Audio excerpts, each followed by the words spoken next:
Why? What's this? I'm back! Yeah, I know. This video is very late. Very late, I understand. I was meant to do it 2 days ago, but I was working and I didn't get up in time to do the video, but I did get it up on time to go to work. So apologies for that, but I'm back. I'm back and I've got loads of free time next week, so expect to see more videos, although not as frequently as you will expect. It won't be every day, but it'll be constant content because that's what I want to do. I've had my break, I feel recharged, and you see, rather than just have one subject for this video, why not just go through the week that I've missed? Because I've got a list, and it's about time I go through this list, and we'll go through it from least severe to the most severe. So don't worry people, I know that I've missed the most important thing that's happened just now, but I'm going to save that for another video. So here's the list, I hope you enjoy, and let's get through this, shall we? And the first thing that comes up on my list is Sargon of Akkad was suspended. Yes, poor Sargi, poor Cal. He gets suspended, and funnily enough, it was a little bit of a coincidence on the same amount of time span that happened when the Google memo, another thing that I'll be talking about on this list, happened.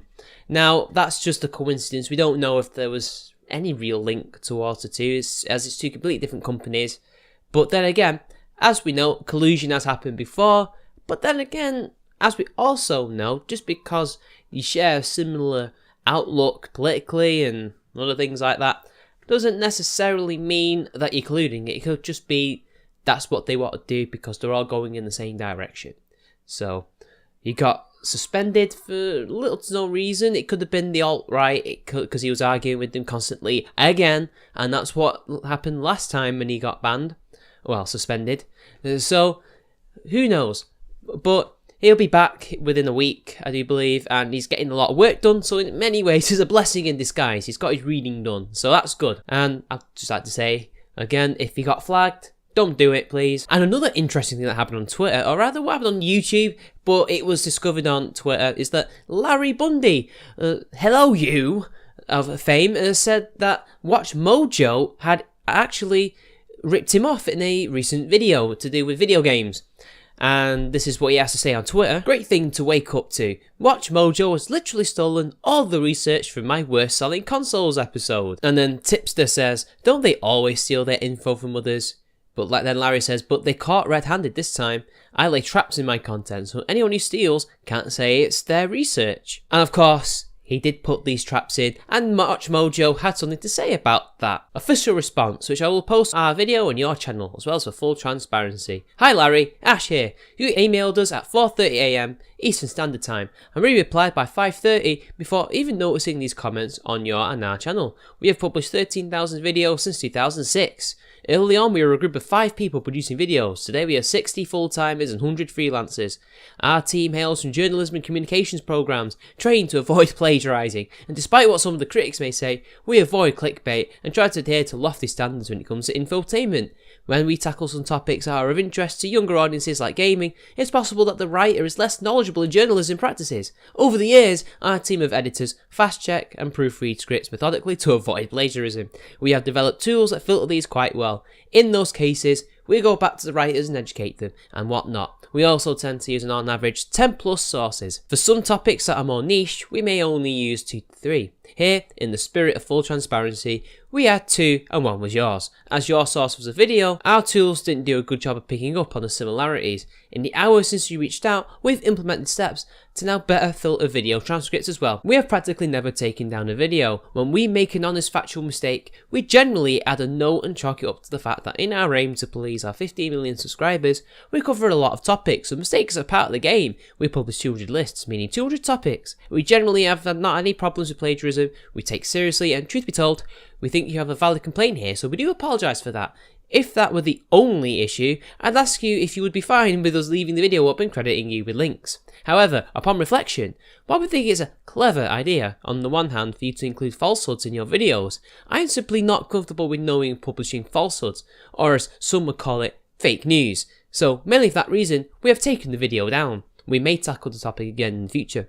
Had you not included false information in your video, we would have likely just acknowledged your complaint, apologised, and we are apologising regardless, to be clear, included the credit and link to your video in the video via annotation in the comment section in the description, but largely to the fact that you acknowledged publishing false info, we have decided to take down the video. Side note, in case you were wondering, we used to cite list sources, but early on we realised that a lot of information on the internet was not actually original, but all rooted back to similar sources, and that led to people coming to us complaining that we were sourcing someone who had in fact taken content from them. But upon further research, we discover that the complaining party wasn't even the original source of that info, and they had in fact gotten the info from someone else.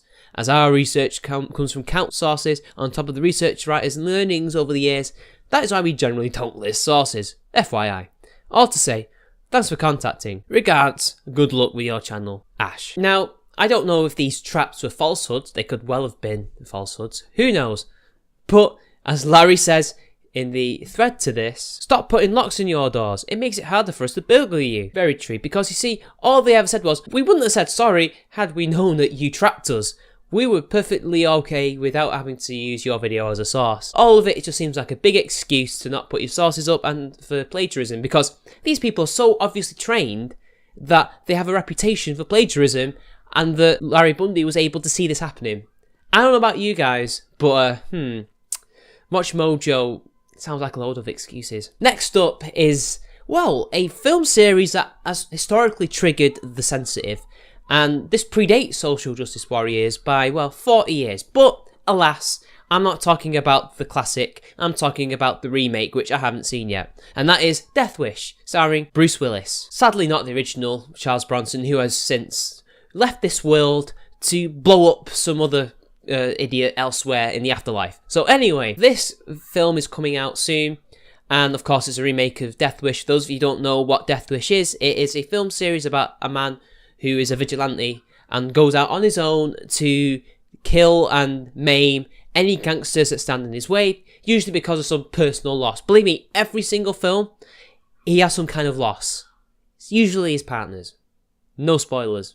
It really is like the reason he goes out there to do it. But anyway, everybody knows that, and then back in the day, they complained it was propaganda for gun ownership or just having guns in general, and vigilantism, which it wasn't. It was just an action film with a bit of social, I hesitate to say, realism. And today's is no better. This one is probably no different. It is a remake, and this time the SJWs are triggered. Not because of the potential thing about guns, oh no, because it's a white male alt-right power fantasy. Yeah, a film about a guy who could be any guy, because the thing about Charles Bronson's character is he is the everyday man. You can be anybody who can suffer a loss that he did and go out and shoot people, at least in America. Yeah, it could be a black person. The whole point of his character is the lone, helpless person driven to do something because whatever happened with authority, they can't help him. But go ahead, SJWs, because it's just going to make it more popular, because this is what happens when films get into controversy. They make money. And that will mean the studio will make another one. The last thing we need is more remakes. Next is a rather interesting story from social justice land. And this is Nick Robinson, formerly of Polygon, got removed because of some things he said on Twitter. Now, a bit of background. This is the same Nick Robinson who said, no offense, but anyone who acts like they didn't jack off to Crystal from Star Fox Adventures is lying to you on Twitter. So we already know what kind of man we're talking about. But the thing is, what he was accused of, we don't know if he actually did it. You know what social justice warriors are like. They can attack you for anything. And if you are a leftist, feminist, male beta like him, you'll probably own up to something you never really did, because the ideology says that is what it is, be it rape or whatever. Oh, funnily enough, that same tweet also angered Anita. It all started when Nick was being quite aggressive towards a certain game called Overcooked, saying it sucks, I love Overcooked, but I regret buying it on Switch, and I'm really praying they fix this, it's so rough. Basically, he can't get good.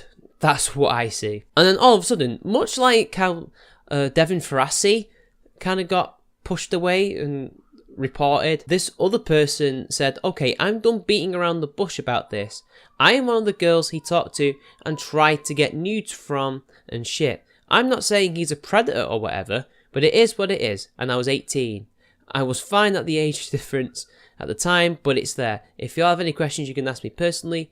Most of the stuff was on Snapchat, so I don't have any receipts. But I still have some stuff. But yeah, not trying to attack or whatever, but he did definitely go for his fans as well. And then she says, to reiterate, NSFW, the extent of what happened was basically just him asking me to meet up with him to blow him because we lived close by at the time. Now look, this is only one side of the story. It could be that she was very well leading him on, or there was some kind of, I don't know, mutual thing. I mean, she says that she kind of gave him the nudes, which implies that she was willing to give it him, and she still has some. So if you have nudes floating around on your computer, love, I do have to question why all of a sudden you're calling this guy out for being a normal guy when he's being given nudes or asking for nudes and you're giving them. And just because you're 18 isn't an excuse. You're 18. You were a woman, and you still are a woman. You can say no, and what can he do? If he complains, you block him. Done and dusted. But no, instead, she has to drum up a fuss on Twitter because this is what they do. And Chris Grant, his boss, found out. And he said, I've heard the allegations re Nick Robinson and I'm currently taking them seriously.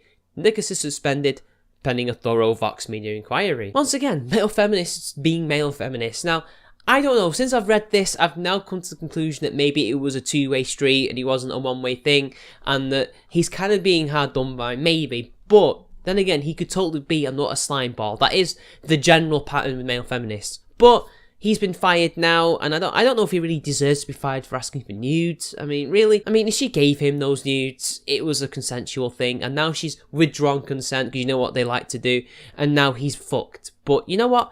He laid his bed with that ideology, now he's got a fuck in it. Next on the list, and, well, I was going to say it was from the least bit severe to the most severe, but it kind of isn't, this one. It was the cafe that discriminated against men because basically they want to highlight awareness of the wage gap. As we all know, that's bullshit. But they charge men more for goods than women.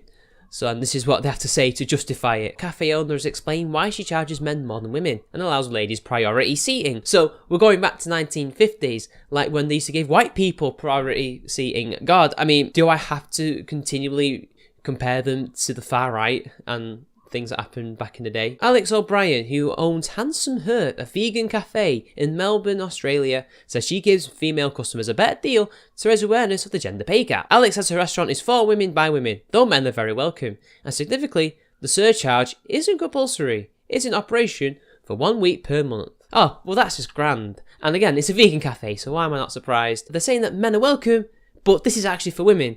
It sounds like feminism, almost. Alex says that so far, no male customers have failed to cough up the additional charge, which works out as an 18% markup. If men don't want to pay it, we're not going to kick them out the door, it's just an opportunity to do some good. Yeah, more like an opportunity for you to get more money from gullible beta males. Yeah, why am I not surprised there? And of course, all your male customers will be paying this, because they're all like you, they're feminists, they're betas, this is what they feel they have to do. If someone like me, or just an average Joe, walked up to your cafe thinking, I fancy a vegan cafe, I've never had it before. You look at that thing when you're doing the whole wage gap thing, you go, nah, fuck that, I'm not paying more than the women. And they'll walk off because they'll find it discriminatory, as it is. One customer, obviously not biased at all, says, I think it's fair if you think about the world and the gender inequality that we have. And another said, I think it's a brilliant idea because I don't think many people actually know the actual gap. Yeah. You totally don't know the gap whatsoever, and I'll explain it at the end, because I seemingly have to all the time. Alex describes herself as a feminist, not the fun kind, and we're bringing it, the gender pay gap, to the forefront of people's minds. I like that it's making men stop and question their privilege a little bit, and it's totally not letting women question their privilege of getting cheaper shit because of their gender. I think it's more privileged that you can do this to men and get away with it, while if a man did it to a woman to highlight the pay gap in modelling, for example, which is real, men get paid less than women.